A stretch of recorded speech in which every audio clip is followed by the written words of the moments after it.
कौन ब्रह्मा का पिता है, कौन विष्णु की मां, शंकर का दादा कौन है, हमको दे बता।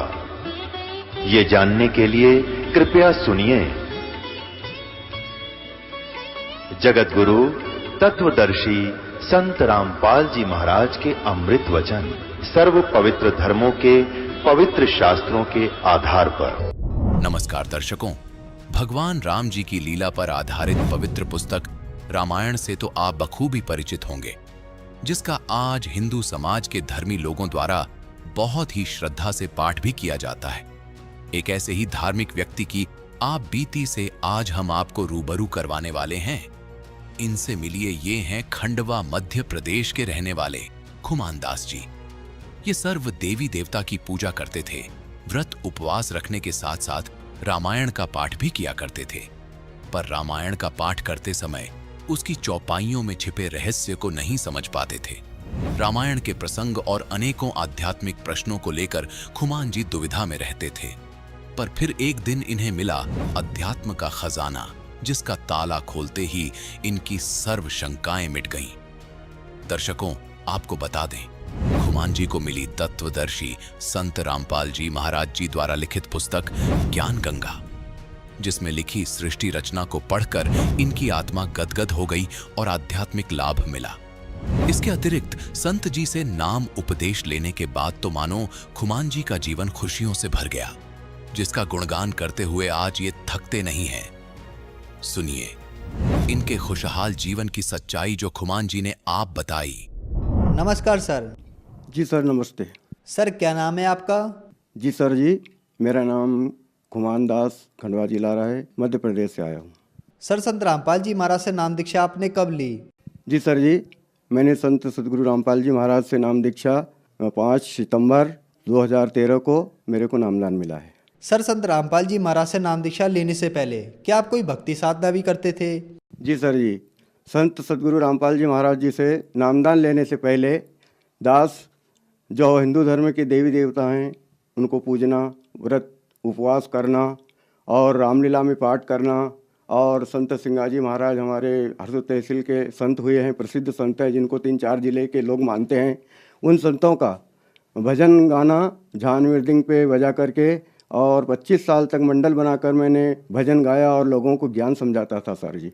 और इस ज्ञान को समझाने में मेरे को जो कन्फ्यूज होता था मेरे दिल में, वो मेरे को बहुत कचोटता था सर मेरे दिल में। जैसे दास रामलीला में राम का पाठ करता था, पवित्र रामायण जी में जो एक प्रसंग आता है कि श्री विश्वामित्र जी के साथ राम जी और लक्ष्मण जी जनक जी के दरबार में, जनक जी के वहाँ गए थे पुष्प वाटिका में, उनने विश्वामित्र जी ने उनको फूल तोड़ने के लिए भेजा था और वहाँ पर माता सीता जी अपनी सखियों के सहित गौरी पूजने के लिए वहाँ आई थी वाटिका में। तो श्री राम जी ने लक्ष्मण जी से कहा था कि भाई लक्ष्मण, सो सब कारण जान विधाता, फरक ही सुबग अंग सुन भराता। हे भाई लक्ष्मण, मेरे शुभ अंग फरकते हैं, दाहिने अंग फरकते हैं, इनका कारण तो विधाता ही जाने। तो सर जी ये समझ के मैं कंफ्यूज होता था।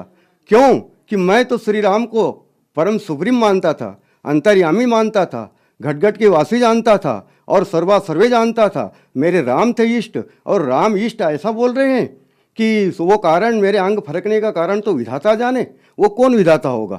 तो दास बहुत कंफ्यूज होता था। फिर दूसरा प्रसंग है रामायण में कि श्री राम जी, श्री लक्ष्मण जी, श्री जानकी जी पिताजी की आज्ञा लेकर वन को चले जाते हैं, 14 वर्ष के लिए वनवास जाते हैं और भरत जी और शत्रुघ्न मामा के घर गए हुए होते हैं और यहाँ पर दशरथ जी के प्राणस्थ हो जाते हैं। उस समय श्री महाराज वशिष्ठ जी जो सूर्यकुल के गुरु थे, श्री राम जी के गुरु थे, श्री महाराज दशरथ जी के गुरु थे, वो सूर्यकुल के गुरु वशिष्ठ जी से भरत जी ने पूछा कि महाराज ये क्या है? सब जनता व्याकुल है, माताएं उदास है, व्याकुल हो रही है, पिताजी प्राणस्थ हैं, भैया राम लक्ष्मण और जानकी माता कहाँ गए हैं? तो वशिष्ठ जी ने क्या कहा था? सुनहु भरत भावी प्रबल, बिलख कहे मुनिराय, हानि लाभ जीवन मरण, यश अपजस विधिहात। ये रामायण में दोहा है सर, मैं आपको क्या बताऊं। जैसे हमारे संत रामपाल जी महाराज ने ये सब बताया है, ज्ञान बताया है, उससे मेरे को पता चला, नहीं तो पहले मैं भी उनको सर्वा सर्वे जानता था। तो ये मुनियों के राजा मुनि राय बोल रहे हैं, हानि लाभ जीवन मरण जस अपजस विधिहात। सर हानि तो कोई चाहता नहीं है, और हानि नहीं चाहते, हम तो लाभ चाहते हैं। और जीवन चाहते हैं, मरण नहीं चाहते हैं। और जस अबजस, अबजस तो हम मर करके भी नहीं चाहते सर। अबजस तो हमको होना ही नहीं, क्योंकि मरने की बात भी हम तो ये चाहते हैं कि लोगों ने हमको अच्छा कहना चाहिए, ऐसा नहीं कहना चाहिए कि अच्छा मर गया। सर फिर आप संत रामपाल जी महाराज की शरण में कैसे आए? संत रामपाल जी महाराज की शरण में ज्ञान गंगा पुस्तक के माध्यम से आए सर। ज्ञान गंगा पुस्तक मिली, हमारे भजन गाने वाले साथी जिनका नाम मांगीलाल भाई है, वो मांगीलाल जी संत रामपाल जी महाराज के शरण में गए। उनने उनसे नाम लिया, 20 दिन आश्रम में रहे। और जिस रोज़ वो वहाँ से आए हमने भजन किए, वो भजनों में नहीं आए। तो मैंने साथियों से पूछा कि भाई मांगीलाल भाई क्यों नहीं भजन में आए? तो किसी ने कहा कि उनने कोई गुरु बना लिया है। मैं दूसरे ही दिन उनके घर गया, उनसे पूछा कि भाई साहब आप भजन में क्यों नहीं आए? तो उन्होंने बोला कि भाई मैं भजन गाना मैंने बंद कर दिया है, मैंने संत रामपाल जी महाराज से नाम दीक्षा ले ली है और उनने मेरे को भजन गाने का मना बोल दिया है। मैंने कहा कि ऐसे संत रामपाल जी महाराज कहते हैं जो राम दीक्षा ली और भजन गाने का मना तो कोई गुरु नहीं बोलते, भजन करने का सभी कहते। हाँ हाँ, भजन करने का मना नहीं बोला, भजन गाने का मना बोला है। मैंने कहा यार कैसी बातें कर रहे हो, कौन है तुम्हारे गुरु, ऐसे कैसे गुरु हैं? ऐसा उनसे कहा तो उनने क्या करा, एक ज्ञान गंगा पुस्तक ला के मेरे हाथ में थमा दी और मेरे को ऐसा बोला कि मैं तुम्हारे लिए प्रसाद लाया हूँ, ये प्रसाद ले लो, ये रामपाल जी महाराज का प्रसाद दिया हुआ है, ये प्रसाद तुम्हारे लिए विशेष करके लाया हूँ, ले लो। तो मैंने वो पुस्तक हाथ में ली सर, और पहला ही पेज खोला तो पूर्ण ब्रह्म परमेश्वर कबीर साहब जी का फोटो का दर्शन हुआ। और वैसे ही पुस्तक मैंने लेकर के घर आया तो मैंने मेरे छोटे भाई लखन भाई को दी कि भाई तू पढ़ जरा 2-4 रोज, मेरे फुर्सत हो जाएगा जब मैं पढ़ूंगा, मेरे को फुर्सत मिलेगी जब। वैसे ही लखन भाई ने वो पुस्तक पढ़ी और वो जैसे जैसे पढ़ता गया वैसे वैसे मेरे को बताता गया, देखो भैया इसमें यहाँ लिखा है, देखो भैया इसमें यहाँ लिखा है। जैसे सिंगाजी महाराज का भजन में ज्ञान तुम समझाते हो वैसा ही ज्ञान इसमें भी लिखा हुआ है। हम दोनों भाइयों ने ऐसे मिलान करके पढ़ते गए। तो क्या पढ़े सर जी, बताएं क्या तुमको? केवल जो पवित्र ज्ञान गंगा पुस्तक में संत रामपाल जी महाराज ने लिखी है, उसमें पृष्ठ नंबर 20 पर ज्ञान गंगा में जो सृष्टि रचना लिखी हुई है, सृष्टि रचना को पढ़ते ही हमारी आत्मा गदगद हो गई। धन्यवाद किया, कोटि कोटि दंडवत प्रणाम किया कि ऐसे संत इस धरती पर आए हुए हैं और हम भूले पड़े हैं, हमको आज तक इनकी खबर नहीं, भनक नहीं लगी। आहा, हमारी आंखों से आंसू निकल गए।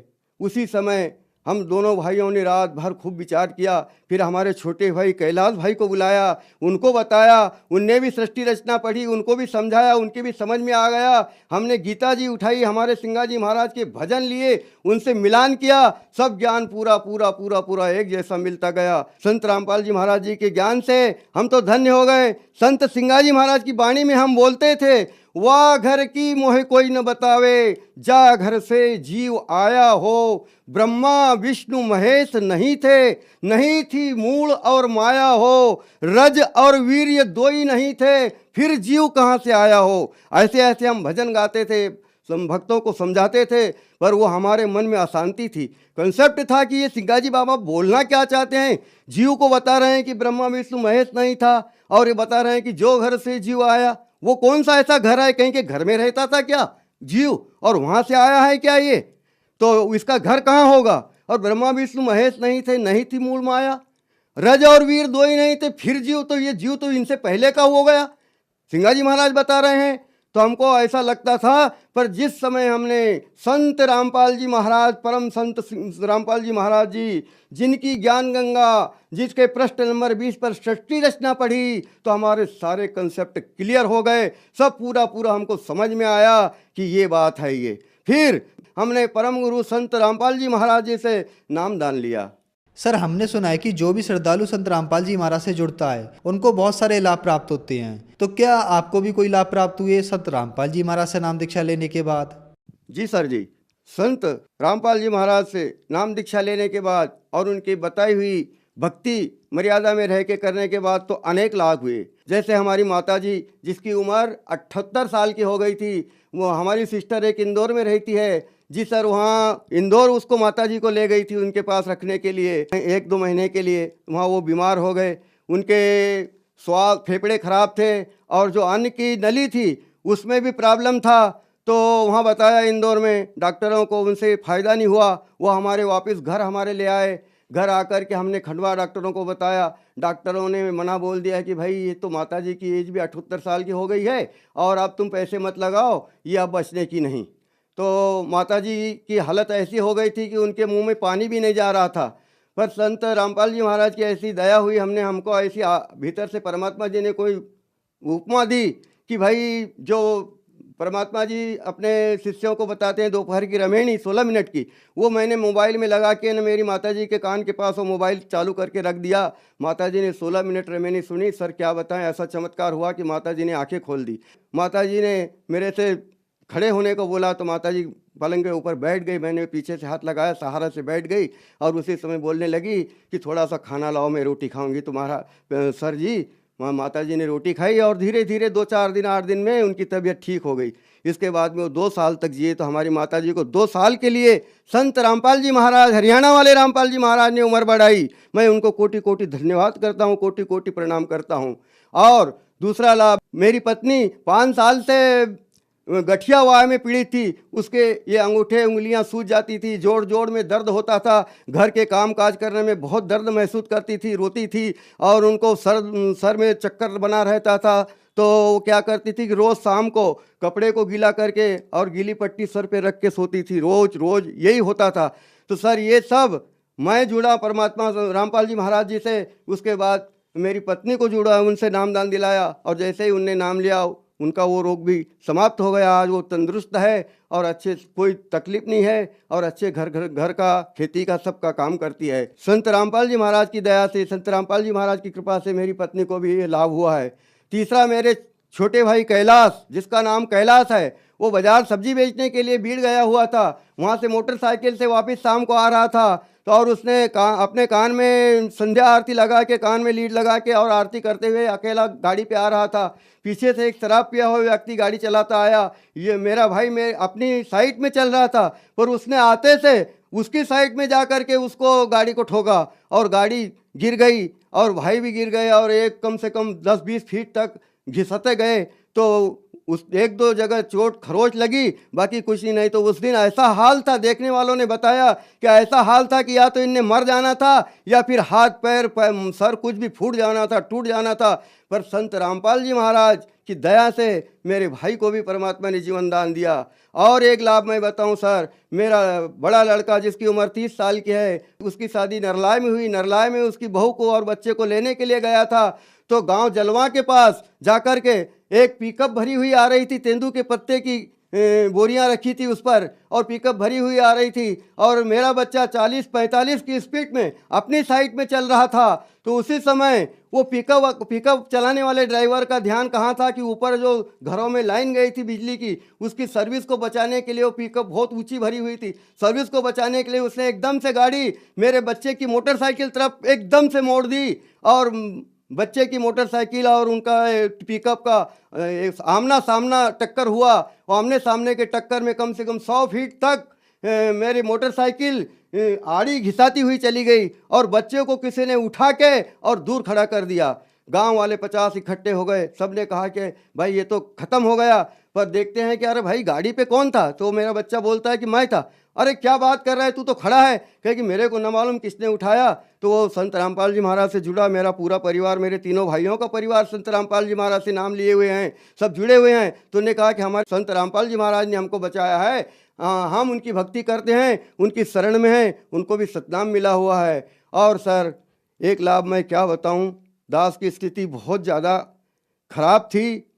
सर जी मेरी स्थिति, आर्थिक स्थिति ऐसी थी कि कहूँ तो मुझको रोना आता है कि मेरे घर में एक खटिया थी जिस पर सर जी 2 रोज मेरी भगतमती और मेरी लड़की सोती थी।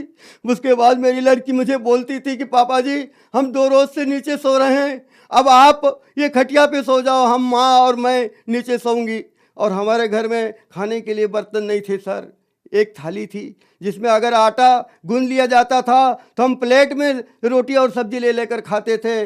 दास का घर ऐसा टूटा हुआ घर था कि एक बार संत रामपाल जी महाराज से जुड़ा नहीं था, इसके पहले की बात बता रहा हूँ। गांव में गणेश जी बैठाया था, गणेश जी का चंदा लेने के लिए सरपंच, पटेल और गांव के भले भले 10-20 आदमी मेरे घर आए। मैंने कहा कि आज मेरे घर में आए हो, गरीब के घर में, तो मैं तुमको चाय पिला देता हूँ, मेरे भीतर आ जाओ। तो भीतर आने से मना कर गए कि हम भीतर आएंगे तो तुम्हारा घर तो ऐसा है कि ना मालूम हमारे नीचे ऊपर गिर जाए, तो बाहर आंगन में बैठे रहे। वहाँ उनको मैंने ले जाके चाय दिया और चाय पिलाई, पर वो भीतर नहीं आए। ऐसा मेरा घर था जिसमें हम रहते थे सर, ये कंडीशन थी, ऐसी स्थिति थी। आज संत रामपाल जी महाराज की दया से मेरा घर, मेरे परिवार वालों में, मेरे परिवार के जितने भी हैं उनसे मेरा घर सबसे अच्छा है गांव में। और मेरा एक छोटा बेटा और बहू इंदौर में रहते हैं, सर्विस करते हैं। तो सर जी उनके पास मकान नहीं था, किराए के मकान में रहते थे। तो मैंने संत रामपाल जी महाराज से प्रार्थना करी, गुरुदेव दास के बच्चे के पास मकान नहीं है।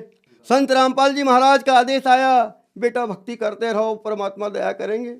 हम भक्ति करते रहे। दास की क्या औकात थी, परमात्मा जी ने 13 लाख का मकान मेरे बच्चे को अगले साल दिलाया है। मैं परमात्मा जी के गुण कहाँ तक गाऊं। हे मालिक, हे संत रामपाल जी महाराज, परमात्मा जी के गुण गाना तो ऐसा है कि जैसे धरती का कागज करूं, कलम करूं बन रहा है, 7 समुद्र की स्याही करूं तो गुरु गुण लिखा नहीं जाए। ऐसा है, कहाँ तक वर्णन करें इनके लाभों की। मेरे को भी साइटिका थी, डॉक्टर उबेजा का इलाज चलाया मैंने साल भर खंडवा वाले, और उबेजा डॉक्टर ने मेरे को बोल दिया कि तुम्हारा पैर में साइटिका है और ये पैर की हड्डी बढ़ गई है और इसको काटना पड़ेगा, इसलिए तुमको ऑपरेशन करवाना पड़ेगा। सर मैंने कोई ऑपरेशन नहीं करवाया। मैंने जैसे मालिक से नाम लिया, परमात्मा जी से, संत रामपाल जी महाराज को मैंने प्रार्थना भी नहीं लगाई, और वैसे ही मेरे साइटिका का रोग चला गया। क्योंकि जब हम पहले शुरू में उनसे जुड़े थे तो हमको तो प्रार्थना का भी ज्ञान नहीं था कि प्रार्थना लगाते हैं और कैसा होता है। मगर मन ही मन मैंने कहा कि मालिक मेरे को ये तकलीफ़ हो रही है चलने फिरने में, इसको अच्छा कर दो।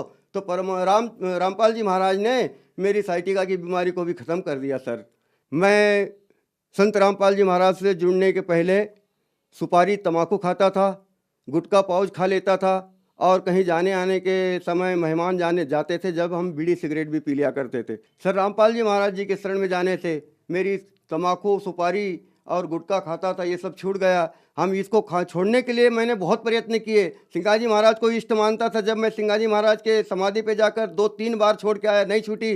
फिर हमने 2 जीप किराए से करीब पूरी हमारे भजन मंडल के 20-25 लोगों को लेकर के मैं खजूरी, जहाँ सिंगाजी महाराज की जन्मभूमि, वहाँ गया और वहाँ सुपारी तम्बाकू फेंक के आया। और हमारी सब पूरी पार्टी को तम्बाकू सुपारी छुड़वाई थी, पर इसके बाद भी नहीं छूटी। और संत रामपाल जी महाराज के शरण में गया और जिस दिन से नाम लिया उस दिन से आज तक तम्बाकू को हाथ भी नहीं लगाया। जो श्रद्धालु मुझे देख रहे हैं उनको, हे परमात्मा मैं तो क्या कहूँ संसार वालों को, मेरे परिवार वालों को और प्रभु प्रेमी आत्माओं को जो भगवान से मिलना चाहते हैं उनको मैं तो यही कहता हूँ, सभी को, सभी प्रभु प्रेमी आत्माओं को, और ख़ास करके मेरे भजन मंडल के मेरे जितने भी साथी हैं उनको, मेरे रिश्तेदारों को, और जो नहीं भी जुड़े हैं उनको, कि तुम ये बात को छोड़ो कि तुम्हारे गुरु और हमारे गुरु, तुम्हारे गुरु और हमारे गुरु।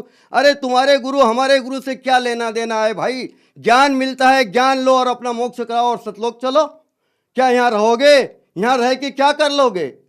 कितनी पीढ़ी चली गई, कितने कितने चले गए, हमारे दादे परदादे चले गए, किसी ने कुछ नहीं ले गया, हम भी कुछ नहीं ले जाएंगे। भाई संत रामपाल जी महाराज की शरण में आइए। मैं हाथ जोड़ के विनय करता हूँ और सबको हाथ जोड़ के कहता हूँ कि आज संत रामपाल जी महाराज ने ज्ञान गंगा पुस्तक लिखी, जीने की राह पुस्तक लिखी है, भक्ति से भगवान तक पुस्तक लिखे, गीता तेरा ज्ञान अमृत। और संत रामपाल जी महाराज के शिष्य गांव-गांव में जाके, आपके घर जाके पुकार के पुस्तकें दे रहे हैं। उनसे पुस्तक लो और पुस्तक पढ़ करके ज्ञान को समझो और जल्दी से जल्दी संत रामपाल जी महाराज जी की शरण को ग्रहण करके और सतलोक का रास्ता तय करो। सर संत रामपाल जी महाराज की शरण कैसे ग्रहण की जा सकती है?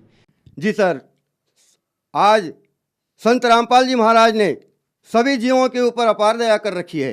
कैसी? हर तहसील में हर प्रति रविवार के रोज गांव में सत्संग संत रामपाल जी महाराज की कृपा से हो रहा है।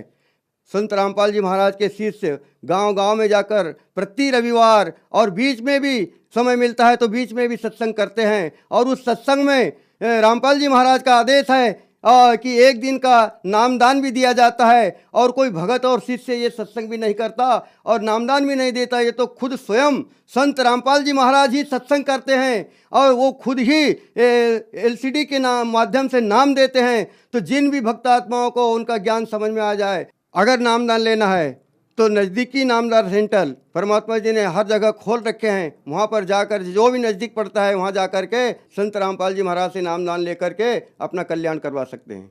धन्यवाद सर। जी सर, सत साहेब। दर्शकों, अभी आपने सुने संत रामपाल जी महाराज से दीक्षा प्राप्त करके सुखी हुए भक्त के अनुभव। अब देखिए जगत गुरु तत्वदर्शी संत रामपाल जी महाराज के मंगल प्रवचन। अब आपके जो भाग्य में, प्रारब्ध में, किस्मत में जो लिखा है उसको कोई नहीं समाप्त कर सकता, आपको भोगना ही पड़ेगा। कौन नहीं कर सकता? जैसे श्री ब्रह्मा जी, श्री विष्णु, श्री शिव जी और ये ब्रह्म जिसको सरपुरुष कहते हैं और परब्रह्म अक्षर पुरुष, ये भी आपके प्रारब्ध की, आपके लिखी किस्मत को मिटा नहीं सकता, प्रारब्ध को समाप्त नहीं कर सकता। सुख है तो सुख मिलेगा, दुख है तो दुख मिलेगा।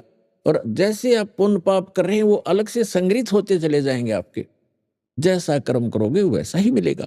और परम अक्षर ब्रह्म सत्य पुरुष कबीर भगवान की शरण में जब आप आ जाओगे, आपके इस पाप कर्मों का नाश कर दिया जाएगा और शुभ शुभ शेष रह जाएंगे और आगे शुभ प्रारंभ हो जाएंगे।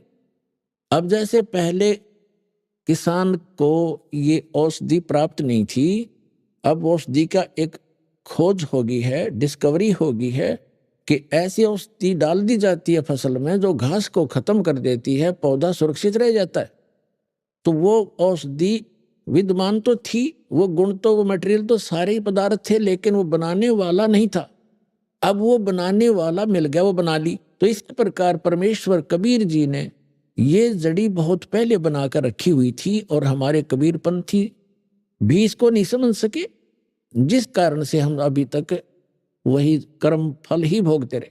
तो अब दास को दे दी वह औषधि जो आपके पापों का नाश कर सकती है, क्योंकि कष्ट आते हैं वो पाप के कारण आते हैं और पाप नाश ही हो गया इस भक्ति से, फिर कष्ट कहां से आएंगे? जब कांटे से दुख होता है, फसल में कांटेदार झाड़ियां उग जाती थी और वो दवाई ने वो पहले ही खत्म कर दी, बस स्टार्ट से ही बड़ी थी वो भी गला दी, जला दी, तो कांटे नहीं रहे, तो नुकसान हानि कहां से होगी? दर्द नहीं होगा। इसी प्रकार पुण्यात्माओं, इस समर्थ की शरण में आने से कहते हैं कि सतगुरु के दरबार में कमी काहे की ना, और हंसा मौज नहीं पावता तेरी चूक चाकरी में। अब कहने का भाव यह है कि यदि आपको लाभ नहीं हो रहा तो आपकी कोई मर्यादा में भंग है, या आपकी श्रद्धा ठीक नहीं बनी, आपकी चाकरी में चूक है, आपकी श्रद्धा या सेवा भक्ति में कोई त्रुटि बनी है। विचार कीजिए, जैसे एक ही खंभे से, एक ही ट्रांसफार्मर से और 10, 20, 50 घरों को, परिवारों को कनेक्शन मिला हुआ है। अन्य के पंखे चल रहे हैं, मोटर चल रही है, कूलर चल रहे हैं, और एक का नहीं चल रहा है, तो उसका कोई कनेक्शन लूज हो लिया या कट चुका है किसी कारणों से, उसकी वेरीफाई करो क्यों, किस कारण से कनेक्शन कटा, हमारे घर ये पावर क्यों नहीं आई। और पावर भी पहुंची हुई है तो आपके कोई पंखे या कूलर में डिफेक्ट है, आपकी फिटिंग में डिफेक्ट है, उसको ठीक कराइए। तो इसी प्रकार इस परमात्मा से उपदेश दीक्षा लेने के बाद आप जी मर्यादा जरूर अवश्य निभाएं। कबीर साहब कहते हैं, जब तक हंसा हमरी आना, काल लगे ना तेरा बाणा, पग पग पर यो तक तक मारे, काल अचानक बाना। अब क्या बताते हैं कि यो काल पग पग पर अचानक दुर्घटना कर देता है, कोई हानि कर देता है, जब इसका संस्कार हानि का होता है। और जब हम परमात्मा की शरण में आ जाएंगे और मर्यादा में रहेंगे तो परमात्मा कहते हैं, जब लग हंस हमारी आना, ये पुण्यात्मा, ये हंस हमारा भक्त जब तक हमारी आन माने मर्यादा में, आन कान में, हमारी मर्यादा में रहेगा, और तब लगे न तेरा बाना। काल को कहते हैं कि हे काल, जब तक मेरा हंस मेरी मर्यादा में है तू अटैक नहीं कर पाएगा। तो हमने मर्यादा को बहुत महत्व देना पड़ेगा। परमात्मा क्या बताते हैं कि जैसे ये मर्यादा आपकी इतनी कंपलसरी है, जो दास आपको नियम बताता है, जैसे सीता जी के बारे में श्री रामायण के अंदर आपने बहुत बार सुना है कि रावण का मामा मारीची एक स्वर्ण मृग बनकर, सोने का हिरण बनकर, और जहां सीता ने कुछ बगीची लगा रखी थी वो फूल फालों को तोड़ने लग गया, खराब करने लगा। और जो ही सीता की दृष्टि पड़ी वो सोने का मृग बहुत सुंदर लगा। उसने अपने पति से कहा कि इस मृग को मेरे लिए लाओ पकड़ के, नहीं तो मैं अनशन कर दूंगी। अब राम विवश हुए और लक्ष्मण को कहकर चल पड़े कि ये मैं लाता हूं, इसको जहां तक मैं प्राप्त होगा तू मत आना, और यहाँ सीता की सुरक्षा रखना, जंगल का काम। श्री राम वाण लेकर चल पड़ा। मृग आगे चल के बहुत दूर ओझल हो गया, काफी दूर निकल कर वहां से आकाशवाणी कर दी, हाय भाई मर गया, हाय भाई मर गया। लक्ष्मण और सीता ने दोनों ने सुनी आवाज, तो सीता ने कहा कि तेरे भाई आपत्ति में है, आप जाइए और उसको बचाइए। लक्ष्मण ने कहा कि ये कोई जाल है, मेरे भाई पर कोई आपत्ति नहीं हो सकती, आपको पता नहीं है उनके सामर्थ्य का। लेकिन वो नहीं मानी और उल्टी सुल्टी कुछ उठपटांग बातें कह दी कि तेरे मन में दोष है, तू चाहता वो मर जाए, मुझे पत्नी बनाना चाहता है तो इसलिए नहीं जाना चाहता। इससे दुखी होकर वो सूरवीर कहने लगा कि माता ठीक है, आज तक ये मन में दोष भी नहीं था, पर आपने गलत बात बोल दी। पर एक काम करना, हम ये एक मंत्र बोलकर रेखा खींच कर जाता हूं, इससे बाहर मत जाना, तुझे बाहर जाएगी तो हानि हो जाएगी। वो चला गया, पीछे से रावण आ गया। वो तो इंतजार थी कि ऐसे ऐसे बनेगी, उठा के लानी थी उसको, तो उसको पता नहीं था कि रखा ऐसी खींच रखी है। तो रावण आया साथ दो रूप बनाकर भिक्षा लेने के लिए। पहले उसने आवाज लगाई कि माई भिक्षा दो। सीता ने कहा जी यहाँ आकर ले जाओ झोंपड़ी के पास, कुटिया के पास। रावण आने लगा तो उसमें से एकदम ऐसी लपट निकली, कोई 10 कदम पीछे गया और फिर कहा कि आप यहाँ बाहर आकर के भिक्षा दो, आपने तो मुझे मरवा दिया था, ये पता नहीं कितनी भयंकर रेखा है, कैसी। तो सीता जी ने सोचा क्या फर्क पड़ा है, अभी भिक्षा डालकर अभी आ जाते हैं। अब वो जरा सी उससे बाहर निकली रेखा से और उसने पकड़ दी बाजू, यहां से घेर ली कमर पे, लंका में पटकी जाके। अब वो मूर्ख थे जो यूं कह गए थे इससे बाहर मत निकलना, ना तो हानि हो जाएगी। वो पागल थे। आप बिरान मट्टी करवाई, 12 वर्ष तक वहां पड़ी रही उसके अंदर, उस 9 लाख बाग में कैद बन के, और करोड़ों आदमी मरवा दिए जब जाकर पीछा छूटा। तो पुण्यात्माओं, ये मर्यादा जो परमात्मा की दो दास बताता है, इसको लक्ष्मण रेखा समझ लेना। इस लक्ष्मण रेखा के अंदर ये नहीं आ सकेगा, इससे बाहर जाओगे तो मार तुम आप खाओगे। तो परमात्मा कहते हैं जब लग हंसा हमरी आना, और काल लगे नी तेरा बाणा। मर्यादा भंग होकर के भी आप अपनी हानि उठा सकते हो और आपको लाभ भी बंद हो जाएगा। उसके लिए तरीका है कि वापस आइए और अपना नाम खंडित है उसको कनेक्शन को दोबारा सुचारू करवाइए। भविष्य में बहुत सावधानी बरतिएगा। देखो जैसे कई भक्त नाम ले गए और नाम खंड हो गया, ठीक है, कोई बुरा संस्कार अभी था नहीं आपका तो हानि नहीं हुई, पता लग गया दोबारा जुड़वा लीजिए, अगर सावधान रहिए। और कई भक्त ऐसे हैं दीक्षा ले गए, नाम खंडित हो गया, उधर से कोई संस्कार ऐसा खराब आ गया, नाम खंडित हो गया। यहां से आप सोच रहे हो दुनिया आम व्यक्ति तो समझता है कि नाम लेकर आया था ये, इसको देखो ये हानि होगी, लेकिन उनको ये नहीं पता और स्वयं को भी नहीं पता कि ये लक्ष्मण रेखा लांघ चुका है, इसलिए इसको हानि हुई है, अन्यथा हो ही नहीं सकती, न तो भगवान का विधान फेल हो जाएगा। तो इसलिए आपने यह सावधानी बरतनी पड़ेगी। अब क्या बताते हैं परमात्मा, 100 वर्ष सतगुरु की पूजा, एक दिन आन उपासी, वो अपराधी आत्मा पड़े काल की फांसी। 100 वर्ष तो सतगुरु की पूजा, 100 वर्ष तक सतगुरु यानी गुरु जी के अनुसार साधना करता रहे, और एक दिन आन उपासना कर ली, आन शास्त्र विधि को त्याग कर जो मनमाना आचरण वो कर लिया जो पहले करते थे आप, तो कहते हैं वो अपराधी आत्मा फिर पड़े काल की फांसी। अब क्या होगा, कैसा बुरा बनेगा आपके साथ।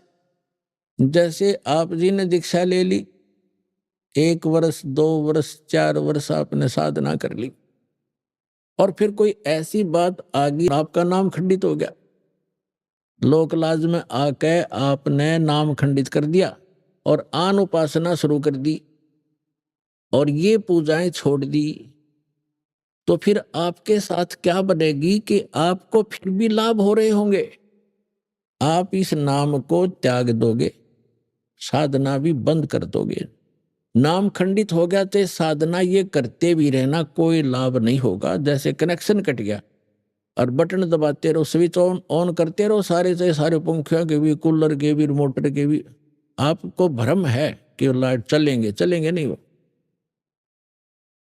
पहले तो आपने जब नाम त्याग दिया, कनेक्शन कट गया, ऑटोमेटिक है भगवान का मार्ग, इसमें किसी की सिफारिश की आवश्यकता नहीं।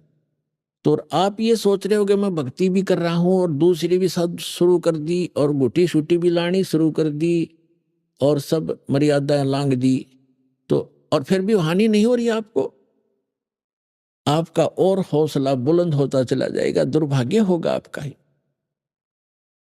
वो कारण क्या होगा कि 2 वर्ष 4 वर्ष जो आपने विधिवत साधना करके जो पुण्य इकट्ठे कर लिए, वो आपके संग्रहित हो गए, आपकी बैटरी चार्ज होगी इन्वर्टर की, और आगे चार्जर खत्म हो गया, कनेक्शन रहा नहीं, लाइट आपके पास है नहीं, चार्जर काम कर नहीं रहा, तो उस समय भी आप अपने पंखे चल रहे हैं, ट्यूब जग रही है, कूलर भी चल रहा है और आपको नो प्रॉब्लम। और जिस समय वो पिछला संग्रह किए हुए पुण्य आपके समाप्त होंगे, जो 4 वर्ष 3 वर्ष 2 वर्ष 5 वर्ष भक्ति सत करी थी इस दास से उपदेश प्राप्त करके, तो वो आपका संग्रह पुण्य चलते रहेंगे और वो इतने भी चल सकते हैं कि आपको हो सकता है इस जीवन में भी कोई दुख ना हो, लेकिन आपका भविष्य अंधकार में होगा, बहुत भयंकर हानि होगी आपको यार। और फिर जब आपके पुण्य खत्म होंगे, वो बैटरी डिस्चार्ज होगी, डाउन हो जाएगी, उस समय देखना आपके ऊपर पहाड़ टूटेगा दुखों का, ज्यों का त्यों।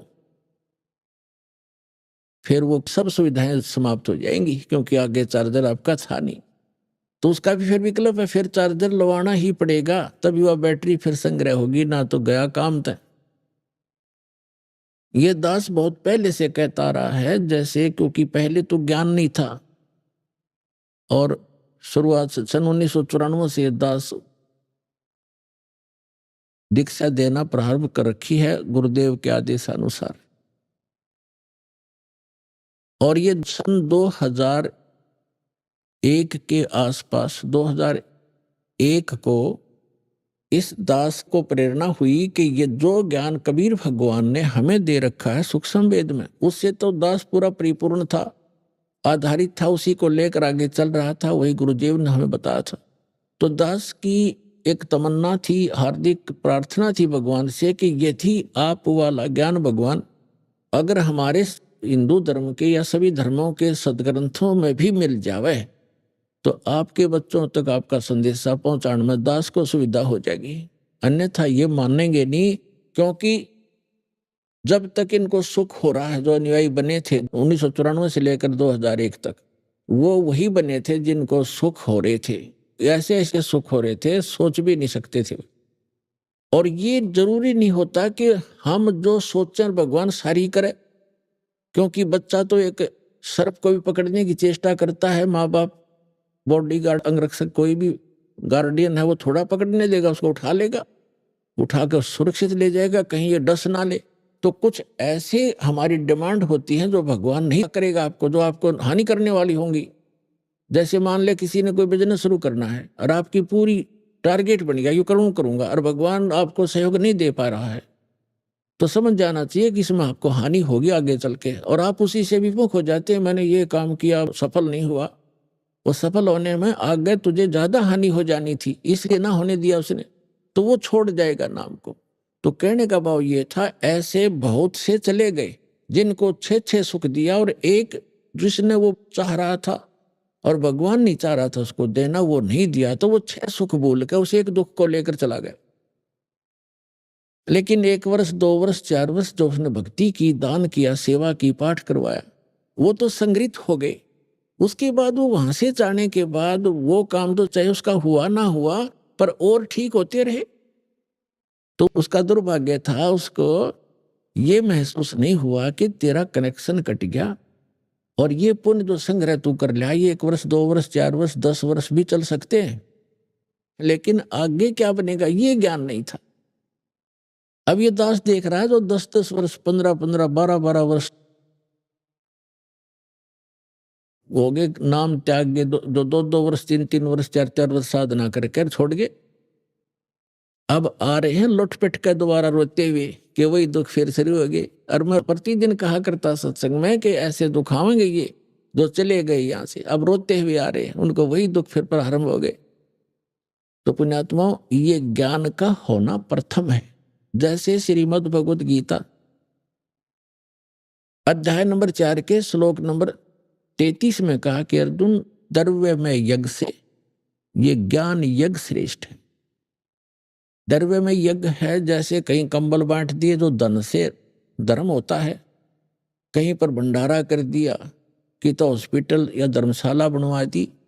कहते हैं इसकी अपेक्षा पहले तू ज्ञान समझ, ज्ञान यज्ञ श्रेष्ठ है। ज्ञान यज्ञ माने जैसे गीता अध्याय नंबर 4 के श्लोक नंबर 32 में कहा है कि अर्जुन, जो साधनाएं मैंने अभी आपको अध्याय नंबर 4 के श्लोक 25 से लेकर और 30 तक बताई हैं, ये सभी अपने अपने हिसाब से सभी साधनाएं करते हैं और अपनी अपनी साधनाओं को ये सभी पापनाशक जानते हैं। लेकिन सच्चिदानंद घन ब्रह्म ने अपने मुख से बोली वाणी वो तत्व ज्ञान है, उसको सूक्ष्म वेद कहते हैं हम संत भाषा में। वो सूक्ष्म वेद है, वो तत्व ज्ञान है और उसके अंदर विस्तार से सब ज्ञान कहा गया है। विस्तार से धार्मिक अनुष्ठानों यज्ञों की जानकारी उसमें बहुत विस्तार के साथ है। वो सच्चिदानंद घन ब्रह्मणे मुखे, यह अनुवाद गलत कर रखा है गीता अनुवादकों ने, यहाँ लिख दिया वेद की वाणी में। वेद की वाणी तो गीता है ही सारी, वो तो गीता ज्ञानदाता कहता, वो ज्ञान तो इससे अन्य है और वो भगवान बोलता खुद आकर के अपने मुख कमल से कहता, वो है तत्व ज्ञान। तो उसमें क्या कहा है कि सच्चिदानंद घन ब्रह्म की वाणी में, उसके मुख कमल से उतरित वाणी में यानी कबीर वाणी में विस्तार से कहा गया, उसको तो तत्वदर्शी संतों को से समझ, वो तत्व ज्ञान है। तो यहाँ तो चौथे अध्याय के 33वें श्लोक में कहा है कि द्रव्य में यज्ञ से ज्ञान यज्ञ श्रेष्ठ है। पहले तो ज्ञान समझ, फिर दान करना धर्म। वैसे कितना काम का पे मतलब कितना मंदिर का लठ डुबा दिया, मंदिर बनवा दिया, पता उसका क्या लाभ है उस मंदिर का। कहीं धर्मशाला बनवा दी, अच्छी बात है।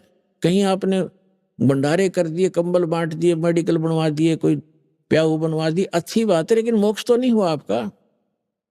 आप पहले तत्व ज्ञान सुनिए, फिर दीक्षा लीजिए संत से, फिर जैसे डॉक्टर बतावे वो उपचार चलेगा। डॉक्टर आपको जो परहेज बतावे वो भी आपने करने पड़ेंगे और पथ्य अपथ्य का आपने ध्यान रखना पड़ेगा, तब आपका उपचार होगा। तो इसी प्रकार आपने सबसे पहले ज्ञान समझना चाहिए और ज्ञान समझ के उसके बाद फिर अपना सत्य भक्ति जैसे गुरु जी बतावें वैसे करने से ही आपको लाभ होगा। तो यहाँ दास का जो उद्देश्य है कि वो अब जो पहले इस ज्ञान को ढंग से समझा नहीं, अब परमात्मा ने दया करी आपके ऊपर, आप तो समझ रहे हो, साथ के साथ सब प्रमाण देख कर आते हो, तो आप डगमग नहीं हो सकते। लेकिन उस समय अभाव हमारे सामने ये था कि दास को इन सदग्रंथों में यह परमात्मा का बताए ज्ञान वाली सच्चाई प्राप्त नहीं थी, ज्ञान नहीं था। 2001 में परमात्मा ने प्रेरणा की इस दास को। कबीर साहब का एक अमर वाणी जो सच्चिदानंद घन ब्रह्म की वाणी वो याद आई कि वेद मेरा भेद है और मैं ना मिलूं वेदन के माही, और जौन वेद से मैं मिलूं ये वेद जानते नहीं। अब यह बात खटकी प्रेरणा दाता की है, करे करावे साइया मन में लहर उठा, दादू सिर दरजीव का वो आप बगल हो जा। एक प्रेरणा हुई क्रोथा आश्रम के अंदर दास पहले घर घर में सत्संग करता था, फिर इतना अधिक हो गया था सत्संग घर घर में नहीं कर पाया था, एक एक दिन 5-5 4-4 जगह पाठ शुरू हो जाते थे। फिर एक सामूहिक भक्तों ने एक आश्रम मॉल अपना खरीद लिया, तो उसमें हम रहने लगे। फिर प्रेरणा हुई कि कोई परमात्मा ऐसी दया हो आपके ज्ञान का कोई और समर्थक मिल जाए, जैसे वेदों में हो, उसके बाद गीता जी में हो, पुराणों में ये प्राप्त हो जावे, तो अपना आपके हिंदू धर्म के कम से कम भक्त मान जाए, आपको आपका ज्ञान स्वीकार कर ले। तो परमात्मा ने कहा कि वेद मेरा भेद है, मैं ना वेदन के माही, और जौन वेद से मैं मिलूं वो वेद जानते नहीं। तो ये बात खटकी कि वेद भगवान का भेद है, परमात्मा की जानकारी दे रहे हैं। कबीर साहब कहते हैं मेरी महिमा गा रहे हैं वो। तो वेद तो हमने कभी देखे भी नहीं थे, वो किस टाइप के हैं, कैसे हैं। तब तक गीता हम पढ़ा करते थे तो ये भी सुना करते थे कि सभी सदग्रंथों का सारभूत है श्रीमद् भगवत गीता। तो श्रीमद् भगवत गीता के अंदर दास ने जब पढ़ना शुरू किया, क्योंकि पहले तो इतना बिजी शेड्यूल था, फिर आश्रम में रहने से कुछ हल्का हुआ तो समय मिला मुझे, उसमें देखा कि गीता ज्ञानदाता खुद कहता है कि अर्जुन तू उस परमेश्वर की शरण में जा, उसकी कृपा से तू परम शांति को और सनातन परम धाम को प्राप्त होगा। दास की ऐसी स्थिति होगी जैसे भूखे न भोजन मिल जाए, निर्धन न धन मिल जाए, ऐसी स्थिति होगी। जो फूला नहीं समाओ है भगवान, आपने सारा खजाना भी रखा है इसमें आपका ही। उसमें सारा नए सिरे से गीता जी का अनुवाद किया, जिसको गहरी नजर गीता में आपके पास उपलब्ध है। परमात्मा के ज्ञान के आधार से उसका पुनर्अनुवाद किया। जो सब अनुवादकों ने गलत कर रखा है, अक्षरों का अनर्थ कर रखा है अर्थों के। जैसे अनुत्तम माने चौथी कक्षा के बालक ने पूछ ले, उत्तम माने गुड, अनुत्तम माने बैड। और ये कहे अनुत्तम माने जिससे उत्तम कोई और ना हो। जैसे उत्तीर्ण है, उत्तीर्ण माने पास, बच्चा उत्तीर्ण हो गया, पास हो गया। और अनुत्तीर्ण लिखा हो किसी के पीछे और वो नौका में सबसे उत्तम पास हो गया हूँ, पीटे छाती पास तो टट्टू हो गया तू। तो वो भूल इन न रखी बालकों वाली बातें। 7वें अध्याय के 18वें श्लोक में गीता जी में गीता ज्ञानदाता तो कहता है ये ज्ञानी आत्मा नेक आत्मा है, परमात्मा के लिए समर्पित है, लेकिन इनको तत्वदर्शी संत नहीं मिला, इस कारण से मेरे वाली अनुत्तम गति में लीन रहे। अब गीता अध्याय नंबर 8 के श्लोक नंबर 13 में गीता ज्ञानदाता कहता है ओम इति एक अक्षरम ब्रह्म व्यवहारण माम अनुसमन ये प्रियति तदन देहम सयाति परमाम गतिम। मेरे सर का केवल एक ओम मंत्र है, ओम अक्षर, नथिंग एल्स। और उच्चारण करके सिमरण करता हुआ जो शरीर छोड़कर जाता है वो इस ओम से मिलने वाली परम गति को प्राप्त होता है। ओम ब्रह्म का मंत्र है। इस सरपुरुष का गीता ज्ञानदाता जो श्री कृष्ण में प्रवेश करके बोल रहा है, और ब्रह्म का साधक ब्रह्मलोक में जाता है। 8वें अध्याय के 16वें श्लोक में कहा कि अर्जुन ये ब्रह्मलोक पर्यंत, ब्रह्मलोक में गए हुए प्राणी भी जन्म मृत्यु में आते हैं। 18वें अध्याय के 62 में कहा कि इसलिए तो अर्जुन सर्वभाव से उस परमेश्वर की शरण में जा, उसकी कृपा से तू परम शांति को और सनातन परम धाम को प्राप्त होगा। 15वें अध्याय के 4थे श्लोक में कहा कि तत्वदर्शी संत की प्राप्ति के पश्चात परमेश्वर के उस परम पद की खोज करनी चाहिए, जहां जाने के बाद साधक फिर कभी जन्म मृत्यु में नहीं आते। और गीता अध्याय नंबर 2 श्लोक नंबर 12, गीता अध्याय नंबर 4 श्लोक 5 और 9 में, गीता अध्याय नंबर 10 श्लोक 2 में ये स्पष्ट कहता है गीता ज्ञानदाता तुम तेरे और मेरे बहुत जन्म हो चुके, तू नहीं जानता। अब जब तक जन्म मृत्यु है जैसा कर्म वैसा ही भोगना ही पड़ेगा इसकी शरण में रहने से, तो सुख काहे को। तो इसलिए बताया है कि टुणक जैसे ऋषि, बड़े बड़े महापुरुष में ये हैं तो नेक आत्मा, लेकिन इनको तत्वदर्शी संत ना मिला जो पूर्ण परमात्मा की महिमा बताने वाला हो, जिस कारण से ये मेरे वाली ही गति में, अनुत्तम गति में स्थिर रहे।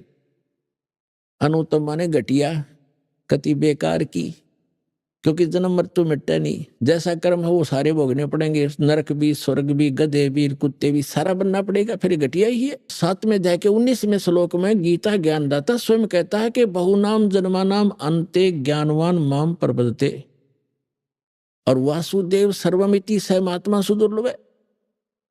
स्पष्ट कर रहा है कि किस कारण से अनुत्तम गति में रहे। 7वें अध्याय के 12 से लेकर 15 तक तो ब्रह्मा विष्णु महेश तीनों गुणों के उपासकों को रिजेक्ट किया है।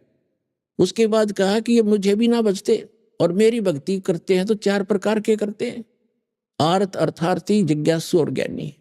उन तीनों को भी रिजेक्ट करता है ये, आर्त, अर्थार्थी और जिज्ञासु को। ज्ञानी श्रेष्ठ है, और उस ज्ञानी को तत्वदर्शी संत ना मिलने से फिर कहता है मेरे वाली ही घटिया अनुत्तम गति में स्थित रहे।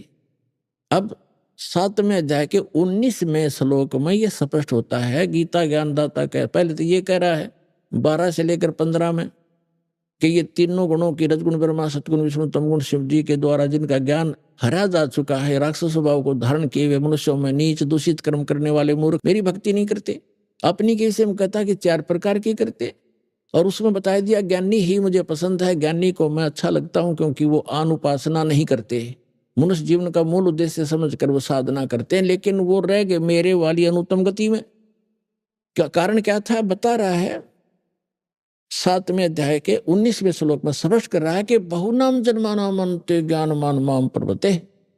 बहुत बहुत जन्मों के अंत के किसी जन्म में ज्ञानी आत्मा मेरी भक्ति करते ब्रह्म की, अन्यथा वो और पूजाओं पर लगे रहते हैं, नीचे के देवताओं की या अन्य क्रियाओं पर करते रहते हैं। बहुनाम जन्मानाम अन्ते, बहुत के जन्मों के अंत के जन्म में कोई मेरी भक्ति करता है। लेकिन वासुदेव सर्वमिति,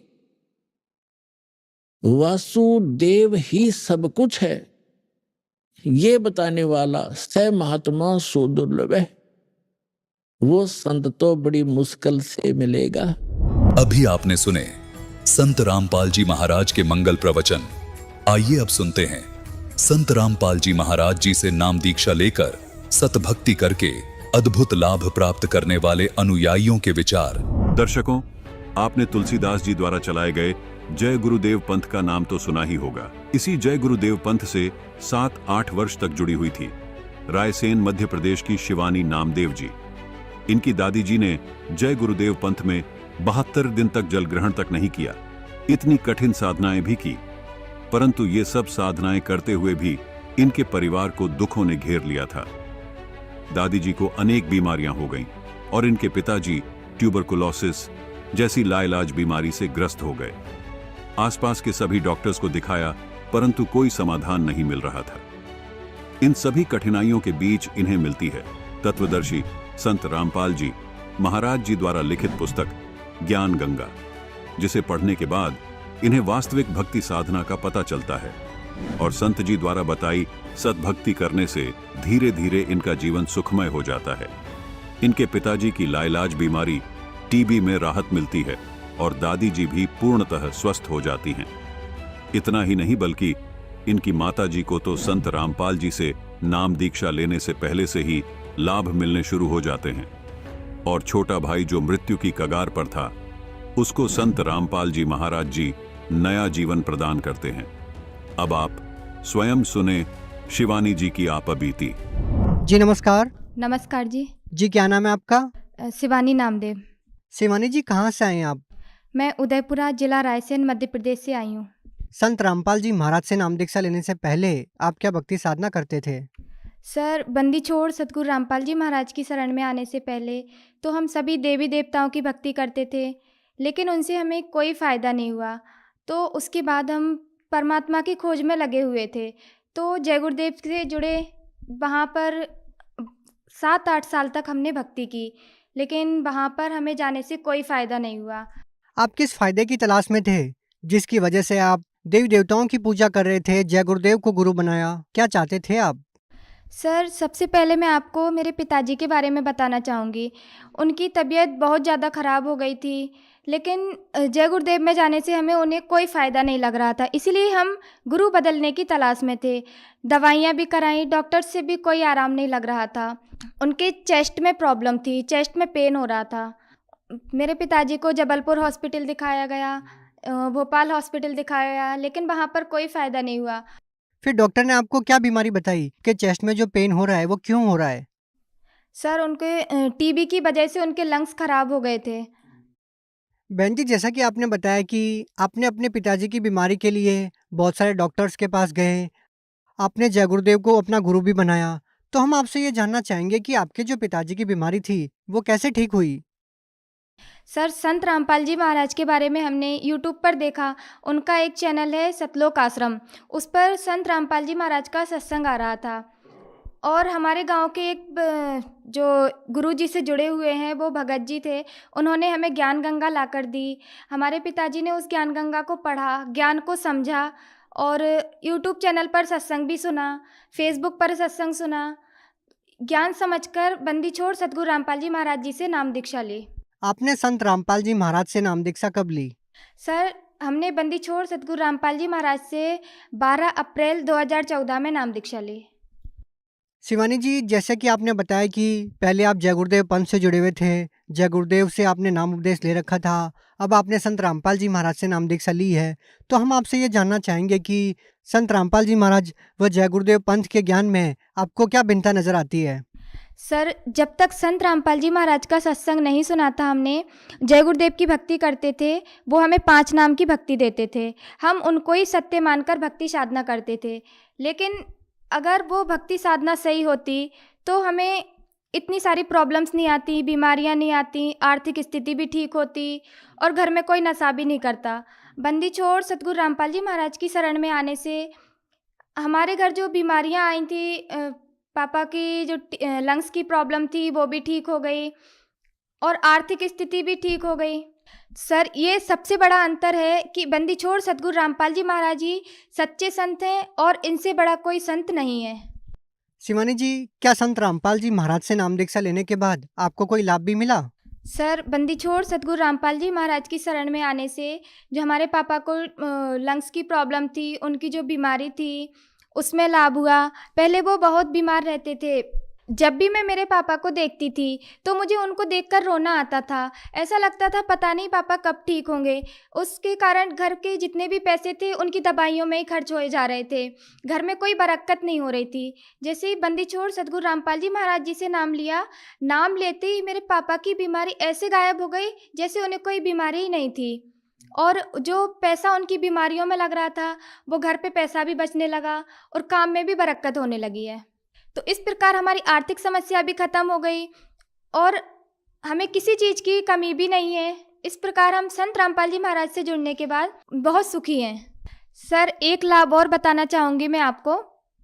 मेरा छोटा भाई था, अभी कोरोना टाइम में उसकी तबीयत बहुत ज़्यादा ख़राब हो गई थी, सांस लेने में उसे प्रॉब्लम होने लगी अचानक 10-11 बजे रात में।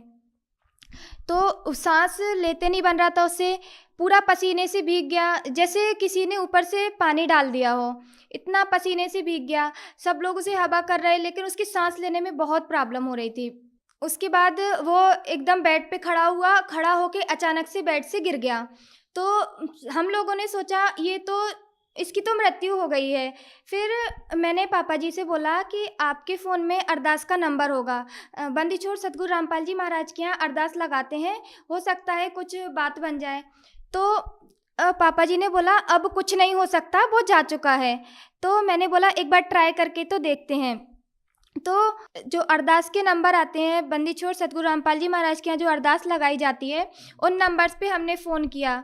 10-11 बजे अरदास नहीं लगती है लेकिन उस टाइम अरदास लग गई थी। उन्होंने पूछा क्या बीमारी है, बीमारी के बारे में बताया।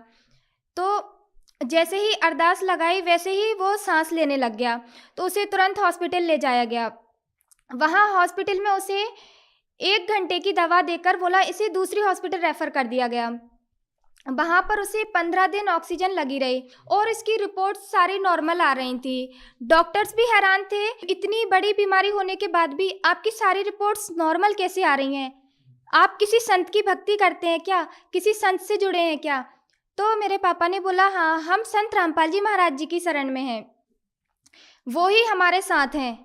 सर मैं एक और लाभ बताना चाहूँगी। मेरा बड़ा भाई है, वो कॉलेज से बीटेक कर रहा है, तो कॉलेज से रिटर्न घर आ रहा था, तब उसकी बस का अचानक एक्सीडेंट हो गया। सामने से एक बस आकर टक्कर हो गई। उसमें जैसे ही बस टक्कर हुई तो उसने तुरंत बंदी छोड़ सतगुरु रामपाल जी महाराज का नाम लिया कि बंदी छोड़ सतगुरु रामपाल जी महाराज मुझे बचा लो। उसकी बस की 3 स्टूडेंट्स की मृत्यु हो गई थी, लेकिन बंदी छोड़ सतगुरु रामपाल जी महाराज की दया से मेरे भाई को सिर्फ मामूली सी खरोच आई है। मेरे भाई को बंदी छोड़ सतगुरु रामपाल जी महाराज ने नया जीवन दान दिया है। अगर मेरा भाई उस दिन बंदी छोड़ सतगुरु रामपाल जी महाराज की शरण में नहीं होता तो उस दिन मेरे भाई की भी डेथ हो जानी थी। बंदी छोड़ सतगुरु रामपाल जी महाराज ने मेरे भाई को नया जीवन दान दिया है। और क्या लाभ मिले आपको?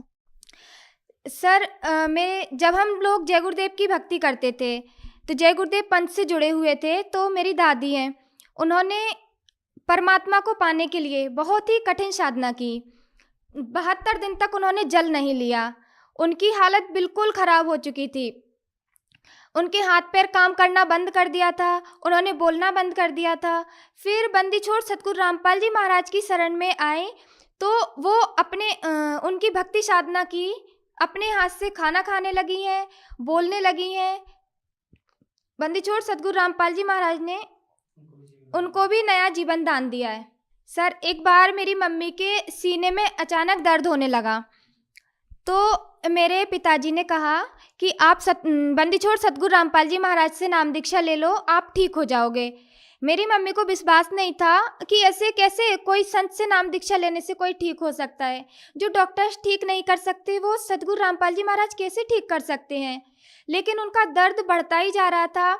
दर्द बढ़ने के कारण उन्हें विश्वास तो नहीं था बंदी छोड़ सतगुरु रामपाल जी महाराज पर, लेकिन फिर भी उन्होंने सतलोक आश्रम जाने का विचार किया और वो बंदी छोड़ सतगुरु रामपाल जी महाराज के यहाँ गई।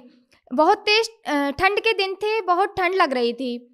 ट्रेन में उन्हें ठंड लग रही थी। उन्होंने मन ही मन सोचा, अगर ये बंदी छोड़ सतगुरु रामपाल जी महाराज अगर भगवान हैं तो मुझे ये ठंड से बचा लें। तो इतने में कुछ देर पश्चात ऊपर से एक सफ़ेद कंबल आकर मेरी मम्मी के ऊपर गिरा। तो मम्मी ने पूछा ये किसका है। तो सब जितने भी कैबिन में लोग बैठे हुए थे सबने मना कर दिया कि हमारा नहीं है। आसपास सब लोगों से पूछा, सबने मना कर दिया। तो पापा जी ने बोला ये बंदी छोड़ सतगुरु रामपाल जी महाराज ने आपके लिए दिया है, आपको ठंड लग रही है। तो मेरी मम्मी को आश्रम पहुंचने से पहले ही बंदी छोड़ सतगुरु रामपाल जी महाराज पर विश्वास हो गया और जब उन्होंने नाम दीक्षा ली, नाम दीक्षा लेते ही उनका सीने का दर्द गायब हो गया। शिवानी जी, जो आज का पढ़ा लिखा समाज है वो इन चीज़ों में विश्वास नहीं करता कि किसी संत के आशीर्वाद से या मंत्रों के जाप से इस प्रकार के कोई लाभ होते हैं। तो हम आपसे ये जानना चाहेंगे कि जो लोग इन चीज़ों में विश्वास नहीं करते और वो केवल मेडिकल ट्रीटमेंट पे ही विश्वास करते हैं, तो आप उन लोगों को कैसे समझाएंगे, उनको कैसे विश्वास दिलाएंगे? सर, मैं भी MBA कर रही हूँ और बंदी छोड़ सतगुरु रामपाल जी महाराज से मैंने अंधविश्वास के तहत नाम दीक्षा नहीं लिया है। मैंने सिर्फ उनका ज्ञान समझकर शास्त्रों के अनुकूल जो साधना बताते हैं वो प्रूफ के साथ सत भक्ति बताते हैं, उसके अकॉर्डिंग हम भक्ति करते हैं। और रही बात मेडिकल की, मेरे पापा, मेरे भाई, मेरी माँ, दादाजी और मेरा पैरालाइसिस, ये सब अगर ठीक होना होता मेडिकल से तो ठीक हो जाते। अगर बंदी छोड़ सतगुरु रामपाल जी महाराज की ये भक्ति सही है, ये शास्त्र अनुकूल साधना है, इसीलिए हम इन सब दुखों से दूर हो गए हैं। आप भगत समाज को क्या संदेश देना चाहते हैं? सर, भगत समाज को संदेश तो नहीं, बस हाथ जोड़कर प्रार्थना कर सकती हूँ कि इस धरती पर बंदी छोड़ सतगुरु रामपाल जी महाराज के रूप में भगवान आए हुए हैं, उनसे नाम दीक्षा लें। ये मानव जन्म बार बार नहीं मिलता है, उनसे नाम दीक्षा लें और अपना कल्याण कराएं। शिवानी जी, आज के दिन संत रामपाल जी महाराज से नाम दीक्षा कैसे ली जा सकती है?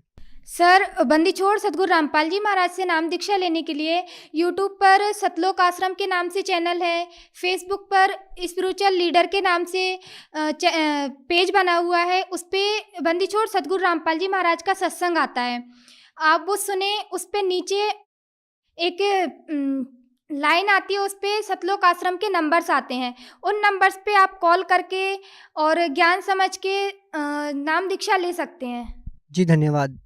सत्साई।